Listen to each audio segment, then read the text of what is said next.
There is no such thing as privacy when you own a pit bull. I assure you of that. Dad, I'm going to follow you everywhere. You can't be by yourself. That's exactly what he's saying. Dad, I really think I needed to jump up on that bed with you.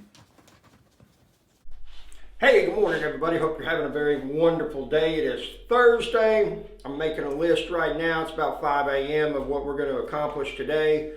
Carla's already up. We got a plan as far as when we get to the house. We'll be there at 6. Roofing crew's going to show up at 7. They're going to on the house that's up front on the property, okay? The house on the back had the tree go through the roof. It's already been repaired. She's been hanging sheetrock yesterday and whatnot. I'm still waiting on the guy to come over to vacuum the insulation out of there, and then he's going to do spray foam inside the house. I think what we're going to end up doing is we're going to go ahead and run new water pipe in there. The thing about it is it's open. I don't know how long that galvanized pipe has been in that building. But the thing about galvanized is over time, it's going to rust on the inside, builds up problems and everything like that. We're like, at 50% of the place being tore apart and whatnot. So, I don't want to mess with it again for another 10, 15 years. Might as well go and do it. It's going to take another day to replumb the house. It's a small place and whatnot. So it's like, money ahead, go ahead, do it now so you're not having to dick around with it later on or anything of that nature. So I think that's what we're going to end up doing, is just going ahead and replumbing the house and so that it's basically bulletproof. Because like I said, I just don't want to mess with it for 10 years, The front house, the guy had a leak on the water heater. So I go over there, and the blow-off valve on the side of it, there was water coming out of it. So I said, okay, so I put a plug in that. Well, guess what? The whole valve is bad itself. The seat for the spring-loaded mechanism and everything. I told the guy, I said, I'm just going to put you in a new water heater. It was $400. And so we installed one of those yesterday, and he's like, man, the last person didn't do stuff like that. And I said, well, I don't want to come and mess with this thing again.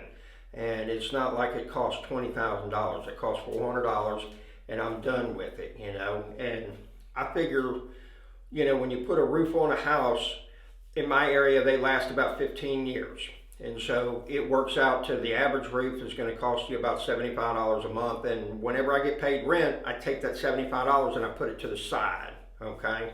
And so that money goes into an account and it just builds up and keeps rolling everything. So that's what we call capital expenses. You got to put that money away. And it's kind of like that saying right there from the other video, you got to give something up. Well, our spending habits are things that we have to give up, okay? If we want to start accumulating anything, we have to do things differently. We have to change our programming and everything. So as soon as we get money, we don't go spend it. What do? We get our buckets right, as Gerald Peters says. Look him up on Instagram. It's Full Auto 11, or just type in Gerald Peters on, go check his stuff out, man. Guy's super smart and everything like that. I don't think he ever made more than $13 an hour. Multi-millionaire, okay? He just learned how to get his buckets in line. You can do it as well. I'm here to tell you, folks, if Robbo can do it, anybody can do it, okay? Because I am not the sharpest tool in the shed. However, I've taken some action and I've done real well, all right? Because I kept telling myself no. When things came up or I wanted to go and do things not like that, I kept saying, no, I'm not going to go and spend this money. I'm going to invest that money, okay? And the coolest thing will start to happen is that once you take some money, you invest it. Whatever you do, buying a pressure washer, investing in the stock market, you loan some money, you get some interest payments back, whatever it is, you're going to start looking at money differently. You're going to start looking at it as, if I go spend $150 on this meal, how much money could I get back with that $150 if I go and put it in somewhere else? And then you're going to start asking yourself, saying, okay, well, if I go and buy this motorcycle for $9,000, what would $9,000 do and pay me back? Where could I put $9,000? Okay, so it will start to change your life. And then the coolest thing happens is when you go to bed one night and then you wake up and check your bank account again, you actually have more money because you made money while you were sleeping.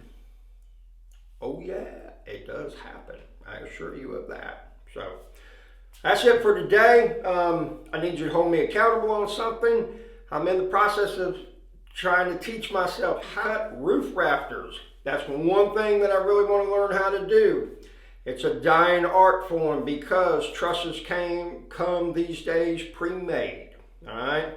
And so what I want to do is I want to learn how to cut rafters and be able to lay out a roof myself. And so I started watching some videos. I'm gonna probably, I don't know if I'm gonna attempt it this weekend, but I'll get some scrap wood and just try to build like a little dog house and see if I can put it together and make it work. We'll just have to see. And I will keep you updated on the progress with that. So that's one of the things that I'm undertaking here soon, is learning how to cut those rafters. Hope you have a very wonderful day and figure out who's got your money. Talk at you later.